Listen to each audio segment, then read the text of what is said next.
మీరు ఈ secret code try చేశారా? ఈ 3 సీక్రెట్ కోడ్ వల్ల మీ ఫోన్ యొక్క డీటెయిల్స్ ఫుల్ తెలుస్తాయి అన్నమాట. హాయ్ ఫ్రెండ్స్, ఈరోజు మనం వీడియోలో మాట్లాడుకునేది వచ్చేసి మన మొబైల్లో ఉండే 3 పవర్ఫుల్ సీక్రెట్ గురించి మాట్లాడుకుందాం అనమాట. ఫస్ట్ కోడ్ వచ్చేసి *#06#. ఇదేం చేస్తుందంటే మన ఫోన్ ఐఎంఈ నెంబర్ని చెప్తుంది అనమాట.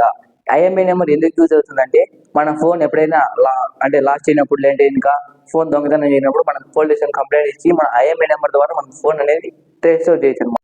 నెక్స్ట్ కోడ్ వచ్చేసి *#4636##. ఈ కోడ్ ఏం చేస్తుందంటే మన ఫోన్ ఇన్ఫర్మేషన్ చూపిస్తుంది అనమాట. ఇది ఎక్కడ యూజ్ అవుతుందంటే మన ఫోన్కి ఎప్పుడైనా 5G తగలినప్పుడు మనం అక్కడ ఎన్ఆర్ అనే ఆప్షన్ సెలెక్ట్ చేసుకుని మనం 5Gని ఆటోమేటిక్గా పెట్టుకోవచ్చు అనమాట. అలాగే ఇంకా చాలా ఆప్షన్ యూజ్ అవుతుంది అనమాట. థర్డ్ కోడ్ వచ్చేసి *#225##. ఈ కోడ్ ఏం చెప్తుందంటే మన క్యాలెండర్ ఉంది కదా, గూగుల్ క్యాలెండర్, అక్కడ మనం ఏవైతే ఈవెంట్ కానీ టాస్క్ కానీ సేవ్ చేసామో లేదా ఇంకా ఏమైనా ఉన్నాయనుకో అవన్నీ మనకి సింప్లిఫై చేసి చూపిస్తుంది అనమాట. Thanks for watching video. Next వీడియోలో కలుసుకుందాం.